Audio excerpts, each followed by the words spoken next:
activity, I'm going to show you how to take your pulse or your heart rate. This is going to be super helpful for those of you that don't have a smartwatch, or even if you do, knowing my own heart rate when I don't have my watch is really important to me. So I'm just going to go ahead and start a timer.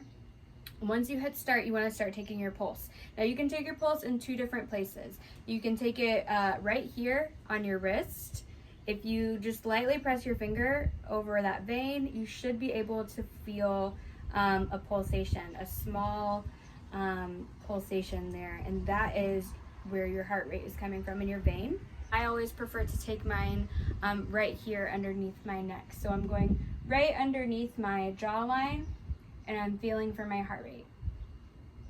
So the first heart rate that you're going to want to know is your resting heart rate. This is your heart rate when you are completely at rest. You're not doing too much motion or movement. You haven't just exercised or anything. The best time to take your resting heart rate is right after you wake up in the morning, because your body really hasn't been super active. So what you're going to want to do is have something that you can time with. Your phone, you can get a timer off of the internet. You can use your kitchen timer, like on your microwave, you can use a kitchen timer. If you have an Apple Watch or have a watch, you can kind of track a minute. Ready? Go.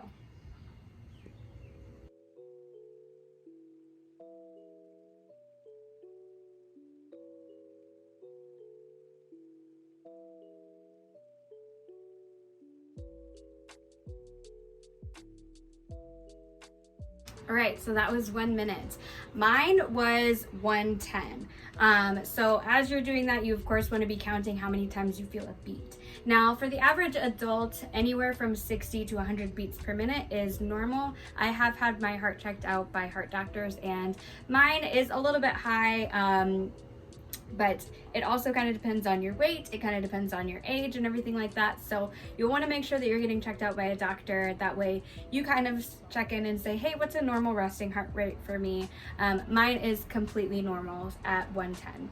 All right, so now we're gonna get into some movement so we can see how your heart rate changes as we are exercising. So what I'm gonna do is I'm gonna do 30 seconds of jumping jacks, and then we're gonna take our heart rate right after, okay? So I'm gonna start this 30 seconds and then immediately go into counting. Ready? Go.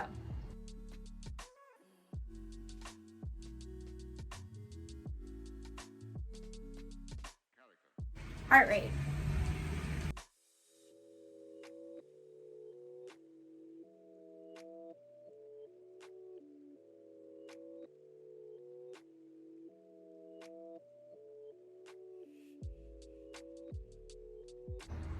All right, so that was another minute. Still a little bit out of breath. My heart rate was 150 after doing 30 seconds of jumping jacks, and that is completely within my target. That's actually a little bit under what my target would be. My maximum target when I am exercising is 195. So the way that you figure out your maximum target heart rate when exercising is you take the number 220 and subtract your age.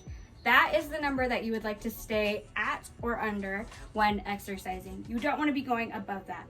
So 150 for mine is completely normal and healthy. So yeah guys, that is how you take your pulse, both when resting and when you're done exercising.